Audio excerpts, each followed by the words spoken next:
Ya estamos de regreso aquí en Ángulos platicando con el subsecretario de Planeación del Gobierno del Estado, David Gómez Álvarez, acerca de esta intervención que está realizando ONU Habitat aquí en Jalisco para que la zona metropolitana de Guadalajara tenga un plan de desarrollo que pueda ser mucho más integral y que no se esté improvisando cada 3 años. Y David, ¿esto incluye dinero? ¿Le está inyectando la ONU lana a Guadalajara con estos estudios? No, más bien el Gobierno del Estado está financiando este convenio, que es una especie de patrocinio que hace el Gobierno del Estado a la ciudad, a los ayuntamientos, porque es una prioridad para el Gobierno del Estado el mejoramiento de la movilidad, de la calidad del aire, del arbolado urbano, de la dinámica económica de la propia ciudad, de la generación de empleos en el área metropolitana, de muchísimas agendas que involucran a muchísimas dependencias del Estado.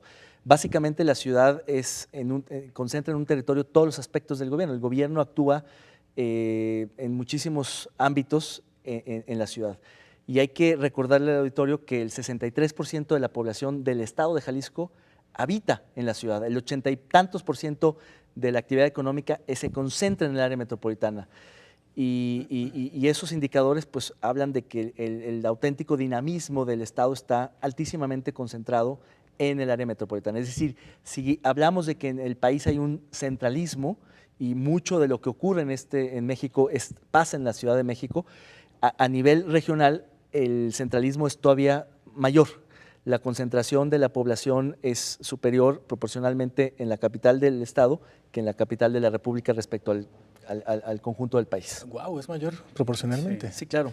Sí, es mayor, digamos, el Es como Distrito si Federal. Un DF de 60 millones de habitantes. Así es, el Distrito Federal tiene 20 y tantos millones, que serían como el 20% y acá es el 60%. Mi pregunta, bueno, yo te voy a hacer una pregunta un poco retórica porque ya sé que no puedes responderme en sentido, no que me gustaría, pero que creo que va.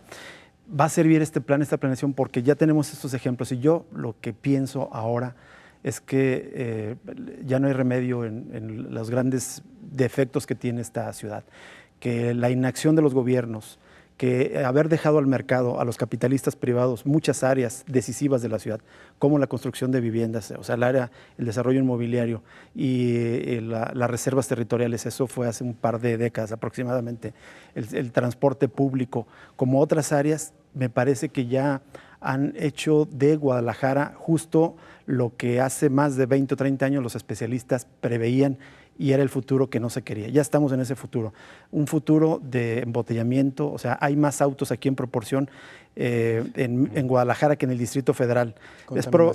Es probable que Guadalajara sea la ciudad en proporción que tenga más autos de toda América Latina, por encima de Buenos Aires, de Santiago, de Chile. Ve lo que ocurrió ahora con esta fuga de gasolina en una zona que apenas hace 15 años prácticamente no existía. Eran todavía potreros, eran sembradíos y se permitió un crecimiento desmedido, desordenado, una miseria de casas. Esto lo permitió la autoridad.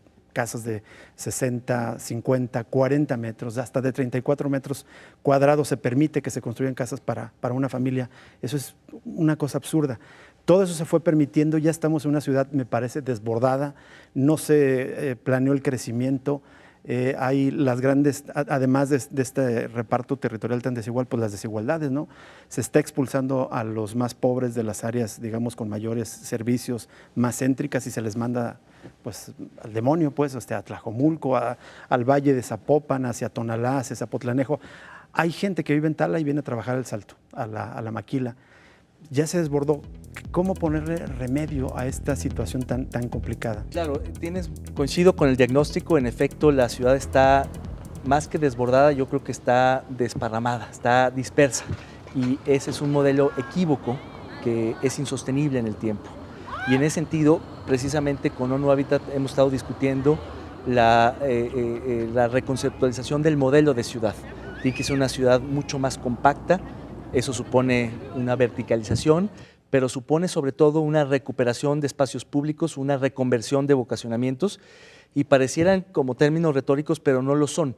Las ciudades son, digamos, no solo espacios donde se construyen físicamente casas y edificios, sino también son construcciones imaginarias y sociales y culturales. Y en ese sentido, las ciudades son algo en construcción, en permanente construcción, que también se pueden deconstruir y reconstruir. Y en ese sentido hay cosas que sí tienen o son reversibles y hay otras que desgraciadamente no lo son. Los grandes trazos urbanos son prácticamente irreversibles. A menos, perdón, que colapsen como Detroit y otras ciudades de Estados Unidos. O que ¿no? suceda un colapso económico o una guerra o una catástrofe, un terremoto, una cuestión de ese tipo. Pero normalmente las ciudades mantienen su trazo original siempre. Lo que sí se puede hacer es reconvertir en pequeños espacios eso. Las dinámicas, se pueden introducir líneas, te pueden cambiar rutas, se pueden reconstruir espacios, se pueden derribar incluso áreas o recuperar espacios públicos. Hay ejemplos emblemáticos en el mundo y ONU Habitat creo que lo que viene a aportar también son buenas prácticas, ejemplos, comparaciones y demás, en donde se pensaba que ya no se podía hacer nada, de pronto aparece un parque de una manera alternativa, distinta, y en ese sentido, por ejemplo, el famoso High Line, el carril elevado de Nueva York, donde corrían las vías del tren, que estuvo abandonado por prácticamente medio siglo, fue siendo recuperado primero por los vecinos, pero después por la autoridad y después ya de manera emblemática por la ciudad y se convirtió en un parque lineal hermosísimo, lo que antes se pensaba que era algo inservible y que se debía derrumbar. Se puede pensar en algo así. No estoy pensando en que esto vaya a ocurrir de la noche a la mañana. Sí hay que decir que estos cambios ocurren, digamos, en el mediano y largo plazos, pero creo que es todavía momento para revertir, frenar y redireccionar el rumbo de la ciudad. Creo que ya hay un buen diagnóstico, ya están los actores en la mesa, ya hay mucha más conciencia, sobre todo las implicaciones medioambientales y de salud pública, porque eso no es un tema solamente de, digamos, estética, sino de salud pública, claro. Cosas muy, muy dramáticas que están sucediendo, entonces tenemos que empezar por algún lado. Creo que, por ejemplo, el reordenamiento del transporte lo ha hecho muy bien, lo ha explicado muy bien el secretario Gudiño, es el inicio de una transformación profunda que ONU Habitat también va a acompañar, porque uno de los componentes es precisamente el de la movilidad sustentable y se pretende ir de manera integral. Y hoy lo que arrancó esta semana con ONU Habitat fueron una serie de talleres con expertos, con académicos, con actores de la ciudad, precisamente porque este plan de la ciudad, este programa de desarrollo metropolitano, tiene que tener incluidas todas estas voces que a veces también no son fáciles de incluir. Lo vivimos también en el Plan Estatal de Desarrollo. A veces no es fácil conciliar lo que te dicen los ciudadanos con los expertos, con los líderes, con los empresarios, con los académicos. Hay que conciliar las voces para que sean planes, instrumentos de planeación incluyentes.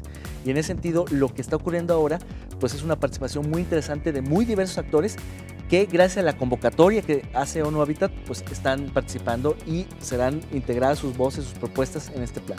Muy bien, pues vamos a una pausa. Después de la pausa seguimos platicando con David Gómez Álvarez, subsecretario de Planeación del Gobierno del Estado, ahora acerca del Plan Estatal de Desarrollo, que ya se entregó al Congreso Estatal y a su vez el Congreso ya lo regresó al Ejecutivo con algunas observaciones. Ya regresamos.